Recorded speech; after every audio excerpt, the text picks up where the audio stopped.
একটি নিষিদ্ধ পাহাড়, যেখানে মারা গেলে লাশ পাওয়া যায়, কিন্তু বেঁচে থাকলে আর ফিরে আসা যায় না। যারা নিখোঁজ হয় তারা চিৎকার করে না, ওরা হাসে আর আপনাকে ডাকতে থাকে। এই নিষিদ্ধ পাহাড়ে একটি মেয়ে দেখেছিল তার মাকে, কিন্তু সেই মা মানুষ ছিল না। এই পাহাড়ে এমন কি রহস্য লুকিয়ে আছে? গল্পের শুরুতে দেখা যায় সীতা এক ভয়ঙ্কর দুঃস্বপ্নে ভুগছেন, যেখানে অতীতের কিছু ঘটনা বারবার ফিরে আসে। ঘুম থেকে উঠে তিনি ছুটে যান তার মেয়ে ধ্রুয়ের কাছে। ঠিক তখনই দেখা যায় এক রহস্যময় সত্তা কেতাপা ধ্রুয়ের মুখে হাত বুলিয়ে দিচ্ছে। এই ঘটনার পর সীতা ভীষণভাবে ভয় পেয়ে যায়। তিনি বুঝতে পারেন দুঃস্বপ্নে কেতাপা তাকে হুমকি দিয়েছে। উপায় একটাই, একজনকে বলি দিতে হবে। কিন্তু এই প্রাণ যাবে কার? মেয়ে ধ্রুয়ের, নাকি মা সীতা নিজেই বলি হবেন? এই ভয় থেকে সীতা তার সন্তানকে বাঁচানোর জন্য সন্তান ও স্বামীর উদ্দেশ্যে একটি বিদায় চিঠি লেখেন। চলে যাওয়ার আগে সেই রাতে সীতা ছোট পরিসরে ধ্রুয়ের জন্মদিন উদযাপন করেন। তিনি ধ্রুকে তার খুব প্রিয় একটি কম্পাস উপহার দেন এবং বলেন সবসময় এটি নিজের কাছে রাখবে। তিনি আরও বলেন নিজের আর বাবার খেয়াল রাখতে, পাশাপাশি তার স্বামী তিতোর জন্য একটি চিঠি রেখে যান। পরদিন সকালে তিতো ধ্রুকে জন্মদিনের শুভেচ্ছা জানায়। এরপর সে জানতে চায় মা কোথায়। ধ্রু জানায় মা কোথাও গেছেন এবং একটি চিঠি রেখে গেছেন। চিঠি পড়ার পর তিতোর মুখের ভাব মুহূর্তেই বদলে যায়। সে রেগে গিয়ে ধ্রুকে বকাঝকা করে। মা চলে যাওয়ার কথা তাকে আগে জানানো হয়নি কেন? ধ্রু তখন পুরোপুরি বিভ্রান্ত। এত অল্প বয়সে সে বুঝতেই পারে না আসলে কি ঘটেছে। কয়েকদিন পরে চারদিকে ছড়িয়ে পড়ে এক ভয়াবহ খবর, গুনুং সারাঙ্গান পাহাড়ে সীতা নিখোঁজ। তবে সেই পাহাড়টি 2008 সাল থেকে বন্ধ ঘোষণা করা হয়েছিল। প্রত্যক্ষদর্শীরা জানান শেষবার সীতাকে দেখা গিয়েছিল কিতাপাক জলপ্রপাতের কাছে। 7 দিন ধরে টানা অনুসন্ধান চালিয়েও বাসারনাস দলের সদস্যরা সীতার নিখোঁজ হওয়ার কোনো চিহ্নই খুঁজে পায়নি। অবশেষে অনুসন্ধান কার্যক্রম বন্ধ করে দেওয়া হয়। এই সিদ্ধান্তে তিতো ভীষণ ক্ষিপ্ত হয়ে ওঠে। সে কোনোভাবেই চায়নি ধ্রু যেন মাহারা হয়ে বড় হয়। পরিস্থিতি উত্তপ্ত হয়ে উঠলে গাঞ্জা দ্রুত ধ্রুকে সেখান থেকে সরিয়ে নিয়ে যায়, যেন সে বড়দের তর্ক শুনতে না পায়। গাঞ্জার হলো সীতার ছোট ভাই, অর্থাৎ ধ্রুয়ের মামা। গাঞ্জা ধ্রুকে শান্ত করে বলে তার মা খুবই অসাধারণ একজন মানুষ, কারণ একসময় এই পাহাড়ে হারিয়ে যাওয়ার সময় সীতাই গাঞ্জারের প্রাণ বাঁচিয়েছিলেন। তাই গাঞ্জারের বিশ্বাস সীতাকে একদিন না একদিন খুঁজে পাওয়া যাবেই। তর্ক এতটাই বেড়ে যায় যে হাতাহাতির উপক্রম হয়। ঠিক তখনই বাগুসে গিয়ে সে তিতোকে থামায়, কেননা ধ্রুব ভয়ে কাঁপছিল বাবাকে এভাবে রেগে যেতে দেখে। শেষমেশ তিতো ভেঙে পড়ে কাঁদতে শুরু করে। সে তার প্রিয় স্ত্রীকে হারানোর শোকে নিজেকে দোষ দিতে থাকে। তার মনে হয় কিতাপার হাতে বন্দী হওয়ার কথা ছিল তারই, সীতার নয়। এই সময় হঠাৎ করে ধ্রুব এক ঝলক তার মাকে দেখতে পায়, কিন্তু মুহূর্তের মধ্যে কিতাপা আবির্ভূত হয়ে সীতাকে জোর করে নিয়ে যায়। আর ঠিক এখান থেকেই সিনেমার মূল গল্পের সূচনা হয়। এই ঘটনার 7 বছর পর, ধ্রুর জন্মদিনের ঠিক একদিন আগে, এখন সে আর ছোট শিশু নয়, সে একজন কিশোরী। সেই সময় সে তার বন্ধুদের সঙ্গে জিমে ব্যায়াম করছিল। আসলে তারা সবাই মিলে গুনুং সারাঙ্গান পাহাড়ে অভিযানের প্রস্তুতি নিচ্ছিল। ব্যায়াম শেষে ধ্রুকে তার প্রেমিক রাকা বাড়ি পৌঁছে দেয়। রাকা জানায় পরদিন ঠিক সময়ে সে ধ্রুকে নিতে আসবে। বাড়িতে পৌঁছে ধ্রু দেখে তার বাবা তিতো বারান্দায় অপেক্ষা করছে। তিতো ধ্রুকে একসাথে রাতের খাবারের আমন্ত্রণ জানায়। ধ্রু খুব সংক্ষেপে উত্তর দেয়, কোনো হাসি ঠাট্টা ছাড়াই। খাওয়ার টেবিলে ধ্রু তার বাবাকে জানায় পরদিন সে বন্ধুদের সঙ্গে শহরের বাইরে যাবে। সে বলে হয়তো বগর, সেন্টুল কিংবা হাম্বালাং অঞ্চলের দিকে যাবে এবং রাতের মধ্যেই বাসায় ফিরবে। কিন্তু ধ্রু তার বাবাকে সত্যিটা জানায় না, তার আসল গন্তব্য নিষিদ্ধ গুনুং সারাঙ্গান পাহাড়। কোনো সন্দেহ না করেই তিতো ধ্রুকে যাওয়ার অনুমতি দেয়। ঘরে ফিরে ধ্রু পাহাড়ে ওঠার প্রয়োজনীয় সরঞ্জাম আর ক্যামেরা গুছিয়ে নেয়, যেন ছবি তুলে সেগুলো পোস্ট করতে পারে। সবচেয়ে যত্ন করে সে সঙ্গে নেয় তার মায়ের দেওয়া সেই প্রিয় কম্পাস, যা সে এতদিন ধরে আগলে রেখেছিল। এই সময় ধ্রুর শৈশবের স্মৃতি ভেসে ওঠে, যখন সে মা বাবার ছবি দিয়ে একটি অ্যালবাম বানিয়েছিল। একটি ছবির দিকে তাকিয়ে সে মাকে জিজ্ঞেস করেছিল এটা কোন পাহাড়। সীতা বলেছিল এটা এক বিশেষ পাহাড়, যেখানে তিতো তার বন্ধুদের সহযোগিতা আর পরিকল্পনায় সীতাকে প্রপোজ করেছিল। চারপাশ ছিল রোমান্টিক পরিবেশে ভরা। ধ্রুব আবার জিজ্ঞেস করেছিল, পাহাড়টা কি ভয়ঙ্কর? মা উত্তর দিয়েছিল, না, বরং তিনি ধ্রুবকে বাবা মায়ের সঙ্গে একসাথে পাহাড়ে ওঠার প্রস্তাবও দেন। তবে সেটা স্পষ্ট করে নিষেধ করেছিলেন গুনুং সারাঙ্গান পাহাড়ে যেতে। এই স্মৃতির পর ধ্রুব মায়ের সঙ্গে তোলা ছবি কেটে ফেলে, অ্যালবামে শুধু বাবার ছবিটাই রেখে দেয়। পরদিন সকালে জামাল, মায়া আর রাকা মিলে ধ্রুর জন্মদিনে তাকে চমক দেওয়ার পরিকল্পনা করে। ছোট করে জন্মদিন উদযাপন করার পর ধ্রুব তাড়াহুড়ো করে সবাইকে রওনা হওয়ার জন্য বলে, যেন তার বাবার সন্দেহ না হয়। আসলে ধ্রুব তার বন্ধুদের কাছেও মিথ্যে বলেছিল। সে বলেছিল বাবাকে আগে জানিয়েছে যে তারা ওই নিষিদ্ধ পাহাড়ে উঠতে যাচ্ছে। ধ্রুব চলে যাওয়ার পর তিতো তার ঘরটা গুছিয়ে দেয়। এরপর চারজন একসাথে নির্ধারিত মিটিং পয়েন্টে পৌঁছে যায়। সেখানে আগে থেকে অপেক্ষা করছিল আরও দুজন বন্ধু, উচক আর নুরুল। তারা পাহাড়ে ওঠার আনন্দ উপভোগ করতে করতে একসাথে ছবি তুলতে থাকে। তবে তার আগে তারা কিছু সময় কাটায় কিতাপাক জলপ্রপাতে। সেখানে নুরুল গাইড রহমতকে জিজ্ঞেস করে, এই জলপ্রপাত ছাড়া কি আরও কোনো সুন্দর জায়গা আছে? রহমত জানায়, ওপরে আরও অনেক স্পট রয়েছে। এই কথা শুনে নুরুল আরও উৎসাহিত হয়ে সবাইকে দ্রুত এগোনোর জন্য তাড়া দিতে থাকে। এরপর গল্প যায় বাগুস আর গুজির দিকে। তারা দুজনই তিতোর সঙ্গে আগেও পাহাড়ে উঠেছে, পুরনো সঙ্গী। সেই সময় তারা তিতোর বাড়িতে যায় ধ্রুর জন্মদিনের সাজসজ্জা প্রস্তুত করতে। সেখানে গাঞ্জারও আগে থেকে উপস্থিত ছিল এবং সবকিছু গোছাতে সাহায্য করছিল। এদিকে ধ্রুব ও তার সঙ্গীরা আবার যাত্রা শুরু করে। নুরুল পাহাড়ে ফোনের সিগন্যাল না পাওয়া নিয়ে বিরক্তি প্রকাশ করে। তারা বুঝতে পারে জামাল আর মায়া এখনও এসে পৌঁছায়নি। এখানে নুরুল জেদ ধরে বসে। সে আগে উপরে উঠতে চায়, কারণ তার কাছে সবসময় কন্টেন্টই সবচেয়ে বড় অগ্রাধিকার। ধ্রুব এতে বিরক্ত হয়ে যায়, কারণ নুরুল আর উচুক শুধু কথা বলেই যাচ্ছে, কোনো সিদ্ধান্ত নিচ্ছে না।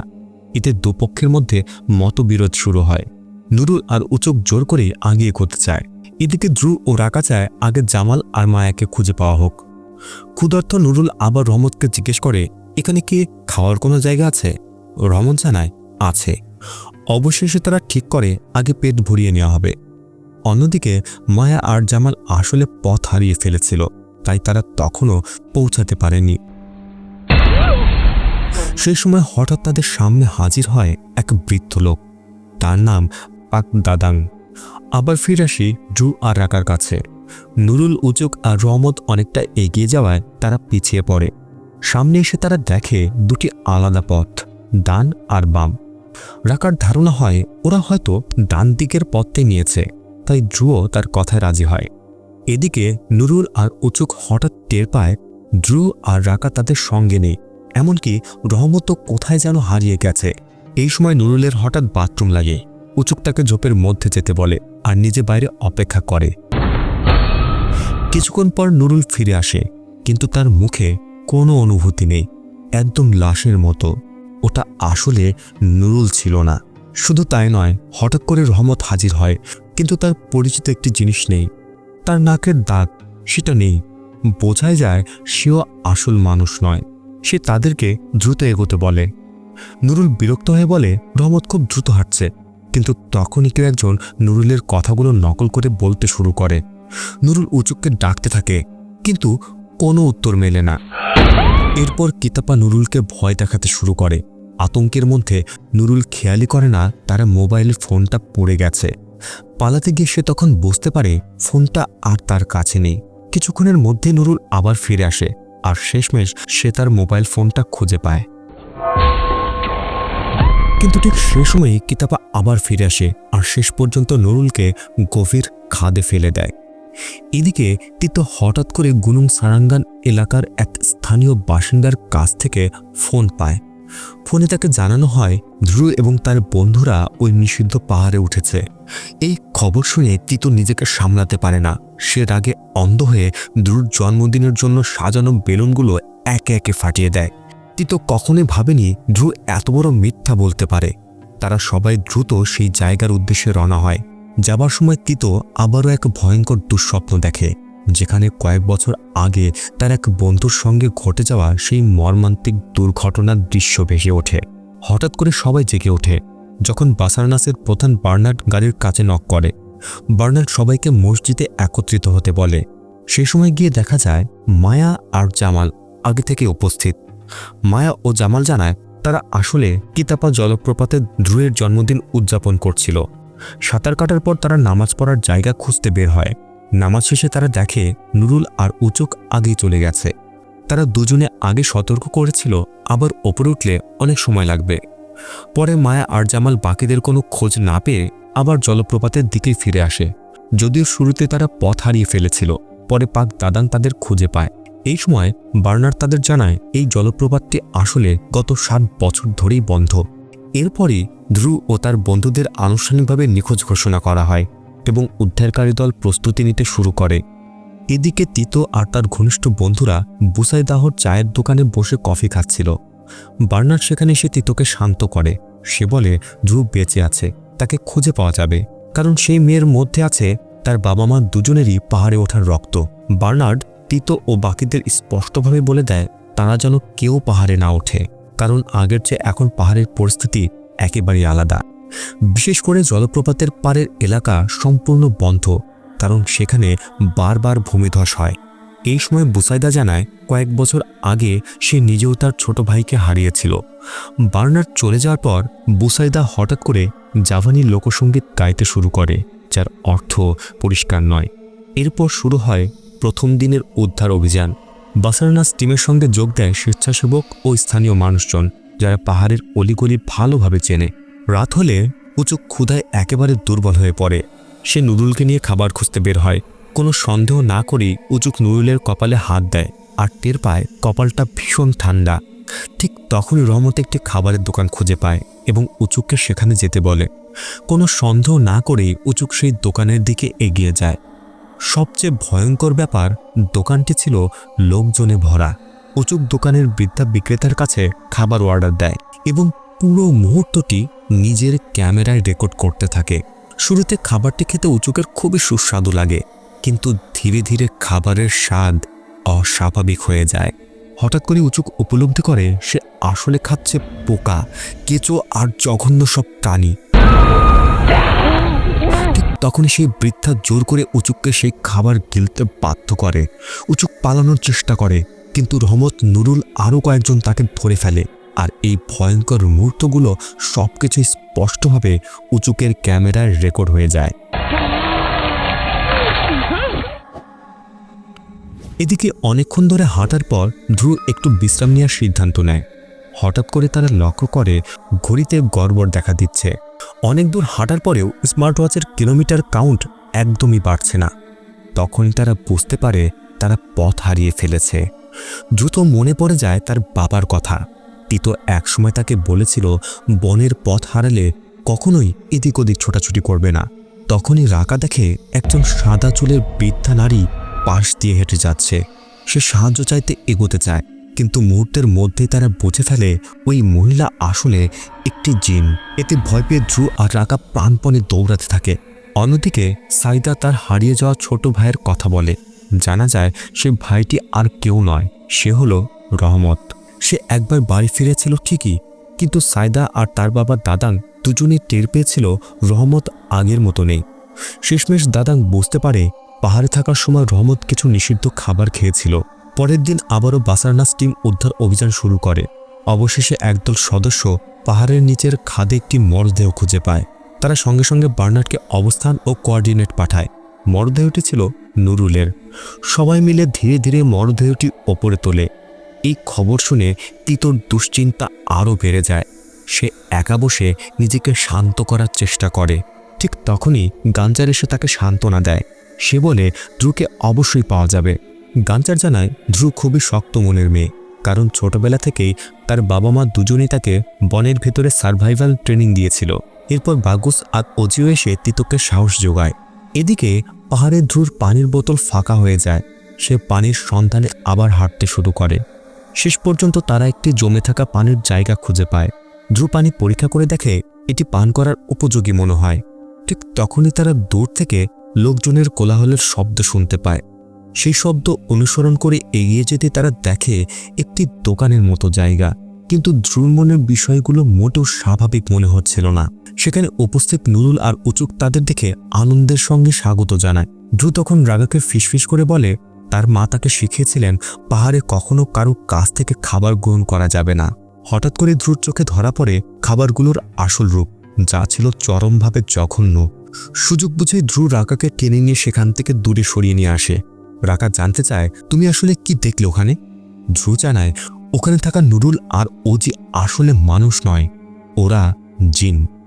আর খাবারগুলো ছিল কেবল পচা প্রাণী আর জঘন্য সবকিছু। রাকা ধ্রুকে জড়িয়ে ধরে তাকে শান্ত করে। ধ্রু তখন নিজের ভুল বুঝতে পারে। সে বাবার সঙ্গে মিথ্যে বলে পাহাড়ে আসায় গভীর অনুশোচনা করে। পরের দিনের অনুসন্ধানে উদ্ধারকারী দল একটি পুরনো কুঁড়ে ঘর খুঁজে পায়, আর সেখানে তারা দেখতে পায় উচুকের মরদেহ, যা তখন ভয়াবহভাবে দুর্গন্ধ ছড়াচ্ছিল।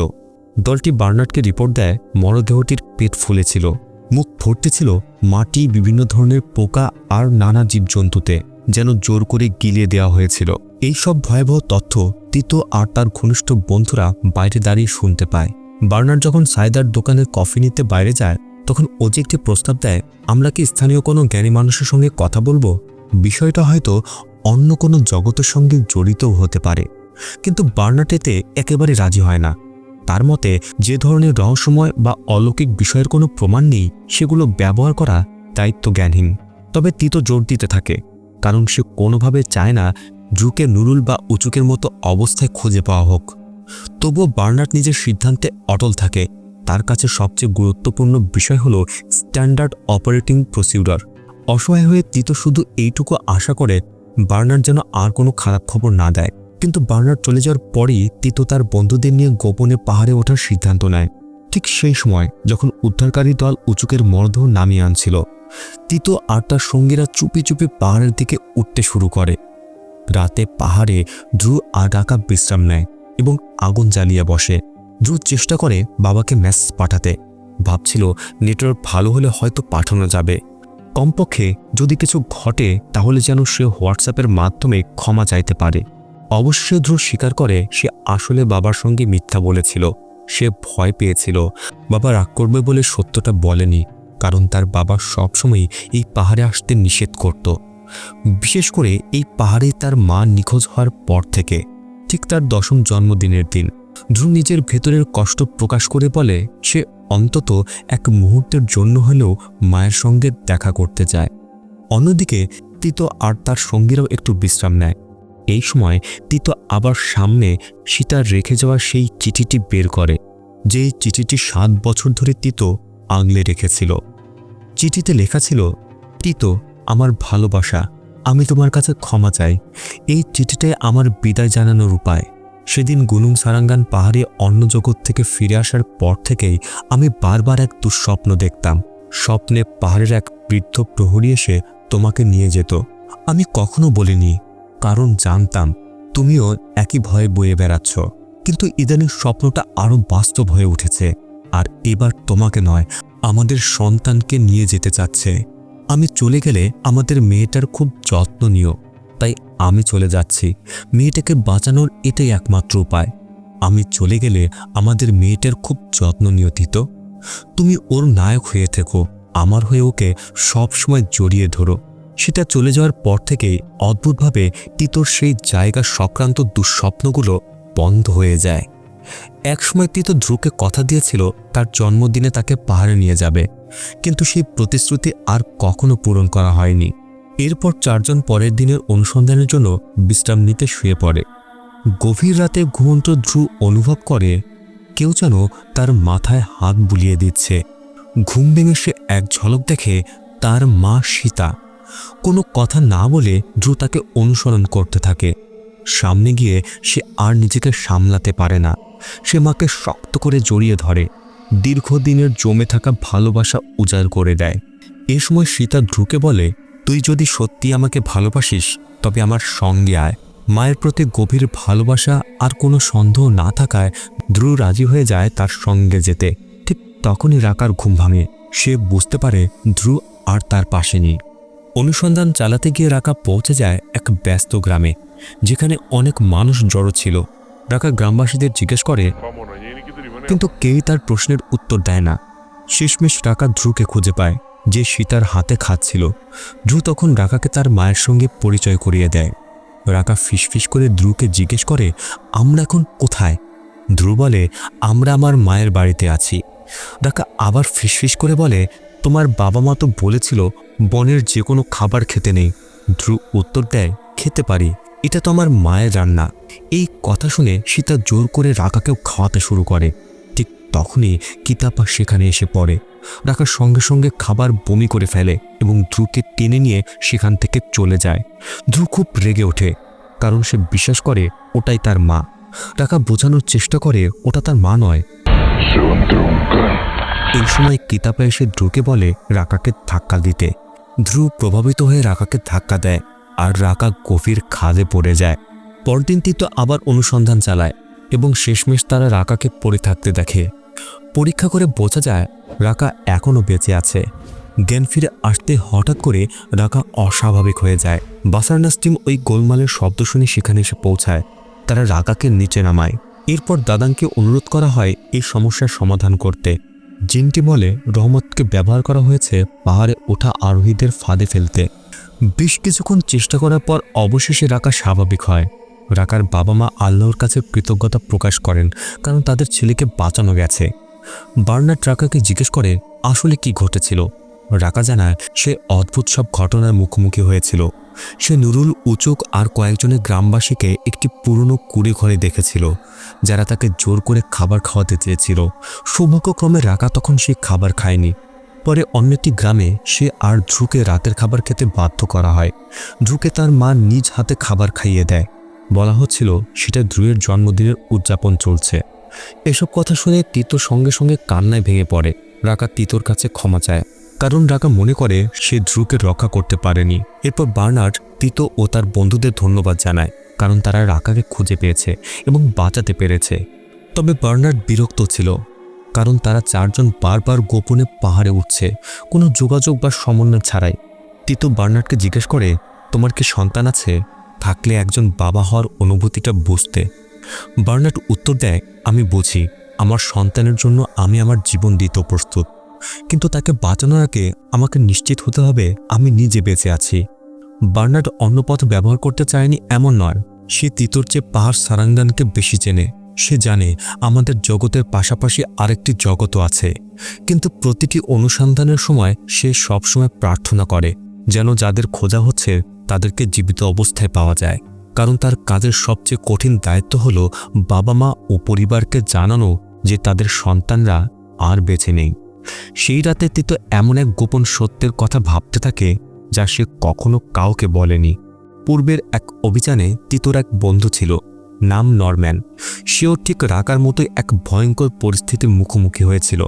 সেবার তিতো তার সঙ্গে রাতের খাবার খেয়েছিল।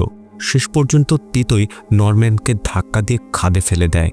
সেই ঘটনার কথা মনে পড়লেই তিতোর বুক ভরে ওঠে অপরাধ বোধে। এদিকে উদ্ধারকারী দলের একজন রাকার কাছাকাছি ধ্রুর মোবাইল ফোনটি খুঁজে পায়। ব্যাটারি শেষ হয়ে যাওয়ায় ফোনটির সঙ্গে সঙ্গে চার্জে দেওয়া হয়। কিছুক্ষণ পর ধ্রুর পাঠানো মেসেজটি শেষ পর্যন্ত তিতোর ফোনে উঠে যায়। তিতো তখন সায়দাকে দেখে অদ্ভুত এক অশুভ আভাস পায়। তার মনে হয় এই মেয়ে নিশ্চয়ই কোনো বড় রহস্য লুকিয়ে রেখেছে। তিতো চুপি চুপি তাকে অনুসরণ করে তার বাড়ি পর্যন্ত পৌঁছে যায়। সেখানে দাদাং পাহাড়ের রহস্যময় ইতিহাস বলতে শুরু করে, কিন্তু তিতো কিছুই বুঝতে না পারায় সায়দা সেই কথাগুলো অনুবাদ করে বোঝায়। অনেক বছর আগে এই সারাঙ্গান পাহাড়ে প্রভু শিলওয়াঙ্গির বংশধরেরা বসবাস করত। তারা এই এলাকা রক্ষার জন্য কঠোর তপস্যায় লিপ্ত ছিল। তাদের মধ্যে একজন ছিলেন শক্তিশালী তপস্বী কিতাপা। তপস্যার নিয়ম অনুযায়ী তার খাওয়া দাওয়া নিষিদ্ধ ছিল, কিন্তু একদিন সে ওই নিয়ম ভেঙে ফেলে। খাবারের লোভে পড়ে শুরু হয় সর্বনাশ। 1950 সালের শুরুর দিকে পাহাড়ের বনের ধারে একটি গ্রাম গড়ে ওঠে, যার নাম ছিল এলি সোরাঙ্গান। কিন্তু অল্প অল্প করে গ্রামের মানুষজন নিখোঁজ হতে থাকে। কথিত আছে কিতাপার দেখানো অলৌকিক খাবার খাওয়ার পরই তাদেরকে আর খুঁজে পাওয়া যেত না। সেই ঘটনার পর থেকে জলপ্রপাত থেকে শুরু করে বনের পশ্চিম দিক পর্যন্ত এলাকা পবিত্র ও ভয়ঙ্কর হিসেবে গণ্য হয়।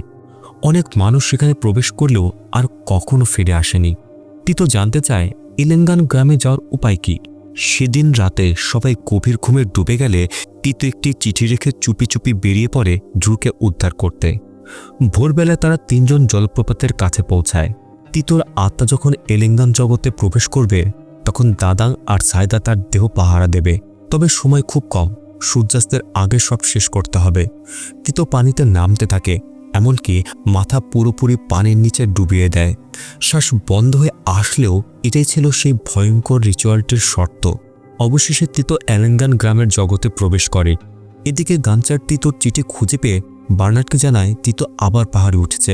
অন্যদিকে তিতোকে আগে একটি তাবিজ দেওয়া হয়েছিল, সঙ্গে ছিল হলুদ, পেরেক আর লবণ, যা দিয়ে অদৃশ্য সুরক্ষা বেষ্টনী তৈরি করা হয়।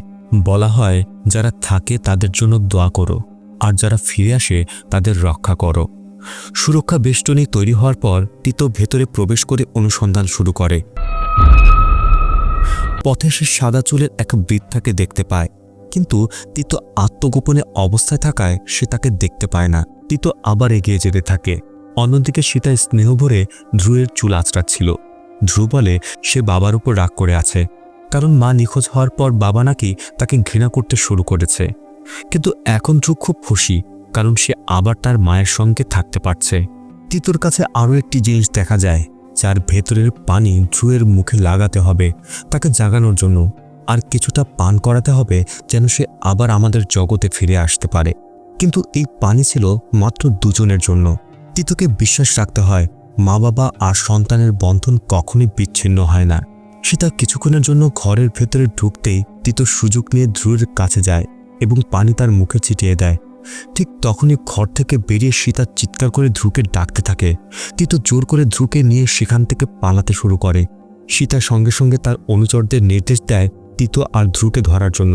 ধ্রু তখন প্রতিরোধ করে, সে তিতোর গলা চেপে ধরে, যার প্রভাব পড়ে তিতোর আসল শরীরেও। পরিস্থিতি ভয়াবহ হয়ে উঠলেও তিতো শেষ মুহূর্তে সেই পানি ধ্রুকে পান করাতে সক্ষম হয়। সঙ্গে সঙ্গে ধ্রুর শরীর কাঁপতে থাকে এবং তার শরীরের ভেতরের বিষ বের হয়ে যায়। হুঁশ ফিরে পেতে ধ্রু আবেগে তার বাবাকে জড়িয়ে ধরে। পালানোর সময় তারা প্রায় ধরা পড়েই যাচ্ছিল, কারণ গ্রামে থাকা জিনগুলো তাদের ঘিরে ফেলতে চলেছিল। এদিকে বাস্তব জগতে তিমসার নদীর ধারে তিতোর নিথুর দেহ পড়ে থাকতে দেখে। দাদাং সবাইকে বলে ওকে বিরক্ত করো না, তিতো এখন তার সন্তানকে বাঁচানোর চেষ্টা করছে। তিতোর সত্যিকারের বন্ধুরা পর্যন্ত চেয়েছিল তার সঙ্গে যেতে। নদীর কাছে পৌঁছে ধ্রু তিতোকে অনুরোধ করে দুজনে একসঙ্গে ফিরবে, কিন্তু তিতো রাজি হয় না। সে বলে তাকে অবশ্যই মাকে উদ্ধার করতে হবে। সে স্বীকার করে ধ্রু আর তার মায়ের প্রতি সে একসময় বড় ভুল করেছিল, আজ সে সেই ভুল শুধরে নিতে চায়। সে বলে আমাকে সুযোগ দাও বাবা হিসেবে দায়িত্বটা শেষ করতে। এরপর তিতো ধ্রুকে পানিতে ডুবিয়ে দেয় এবং ধ্রু অবশেষে বাস্তব জগতে ফিরে আসে।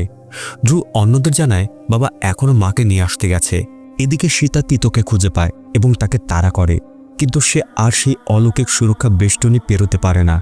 এই সুযোগে তিতো সীতার মুখে পানি ছিটিয়ে দেয় এবং তাকে পান করায়, যেন তার শরীরের বিষ বের হয়ে যায়। ঠিক তখনই গ্রামের লোকগুলো তিতোকে ধরে ফেলে, কিন্তু হুঁশ ফিরে পাওয়া সীতা শেষ পর্যন্ত তার প্রিয় স্বামীকে সাহায্য করে। ভাগ্যক্রমে তারা দুজনে সেই অলৌকিক প্রাচীর পেরিয়ে যেতে সক্ষম হয়। তারা পরস্পরকে জড়িয়ে ধরে। এরপর তিতো সীতাকে বলে ঝর্ণার ভেতর প্রবেশ করতে, যেন সে বাস্তব জগতে ফিরে যেতে পারে। কিন্তু তিতোর আচরণে স্পষ্ট বোঝা যায় সে নিজে আর ফিরতে পারবে না। এদিকে কিতাপাতার শক্তি দিয়ে সেই সুরক্ষা রেখা ধ্বংস করে ফেলে। শেষ মুহূর্তে তিতো সীতাকে একা ঠেলে দেয় সেই পানির ভেতরে আর নিজেকে উৎসর্গ করে। অবশেষে সীতা বাস্তব জগতে ফিরে আসে। সে সবাইকে জানায় তিতো আর ফিরবে না, ওকে শান্তিতে যেতে দাও। সবাই কান্নায় ভেঙে পড়ে একজন ভালো মানুষকে হারিয়ে। সীতাকে বাস্তব জগতে ফিরিয়ে দিয়ে তিতো তাদের কাছে আত্মসমর্পণ করে আর কিতাপা তাকে বশ করে নেয়। এই ঘটনা পুরো টেলিভিশন দুনিয়ায় ভাইরাল হয়ে যায়। আগে উদ্ধার হওয়া উঁচুকের ক্যামেরাটিও পাওয়া যায়, তবে দল সিদ্ধান্ত নেয় সব ফুটেজ মুছে ফেলতে, যেন কিছু ফাঁস না হয়। এর 1 বছর পর ধ্রুব, সীতা ও অন্যরা আবার সারাঙ্গান পাহাড়ের চূড়ায় আরোহণ করে। পাহাড়ে ওঠার পরে সীতা আর ধ্রুব অনুভব করে তাদের বাবা যেন হাসি মুখে তাদেরকে দেখছে।